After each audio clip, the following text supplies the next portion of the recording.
आरक्षण, जो कभी सामाजिक न्याय और समान अवसर का प्रतीक था, आज भारत के विकास के रास्ते में क्या एक श्राप बन चुका है।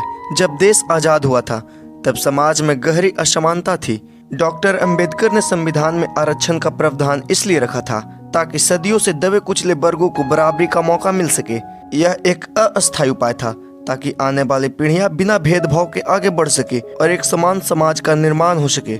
लेकिन सवाल ये है कि जो आरक्षण केवल 10 साल के लिए लाया गया था, वह आज अस्थायी व्यवस्था क्यों बन गया है? इसका जवाब राजनीति के गलियारों में छिपा है।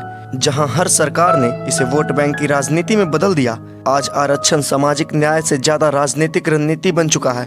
हर चुनाव से पहले किसी न किसी जाति को जोड़ने, नए वर्ग को लाभ देने की घोषणाएं होती है ताकि वोटर्स को प्रभावित किया जा सके। नतीजा यह हुआ कि समाज में जातिगत विभाजन और गहरा हो गया। आरक्षण पाने की होड़ ने योग्यता और मेहनत को पीछे ढकेल दिया। अब सवाल यह उठता है कि क्या किसी छात्र या युवा की भविष्य उसकी जाति तय करेगी या उसका मेहनत और काबिलियत? यही सबसे बड़ा संकट है। जाति आधारित आरक्षण के कई गंभीर नुकसान सामने आए हैं। सबसे पहले इससे मेरिट ह्रास हुआ है। कई बार अधिक योग्य उम्मीदवार केवल अपनी जाति के कारण पीछे रह जाते हैं।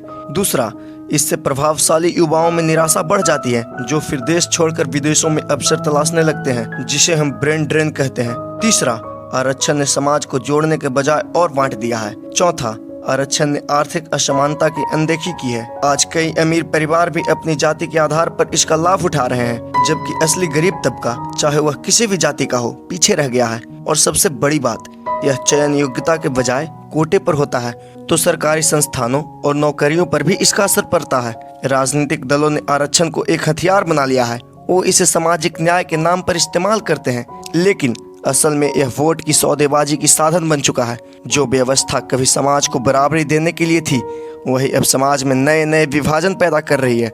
आरक्षण का असली उद्देश्य कहीं खो गया है।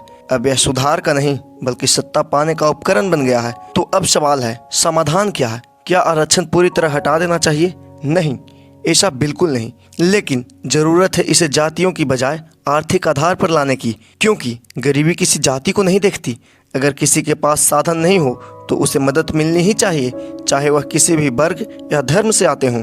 साथ ही आरक्षण को सीमित समय के लिए रखना चाहिए और इसका लाभ केवल उन्हीं तक सीमित होना चाहिए जो वास्तव में पिछड़े हैं, न कि पीढ़ियों से इसका फायदा उठा रहे हैं। अंत में यही कहा जा सकता है कि आरक्षण ने भारत को आगे बढ़ने में मदद की थी, लेकिन अब वही व्यवस्था देश के विकास में रुकावट बन रही है। सवाल यह नहीं है कि आरक्षण चाहिए या नहीं, बल्कि यह है कि किसे और कब तक चाहिए। कहीं ऐसा तो नहीं है कि जो आरक्षण एक समय वरदान था, वही आज हमारे समाज और युवाओं के भविष्य के लिए एक श्राप बन चुका है? आप लोग कमेंट में जरूर बताइएगा।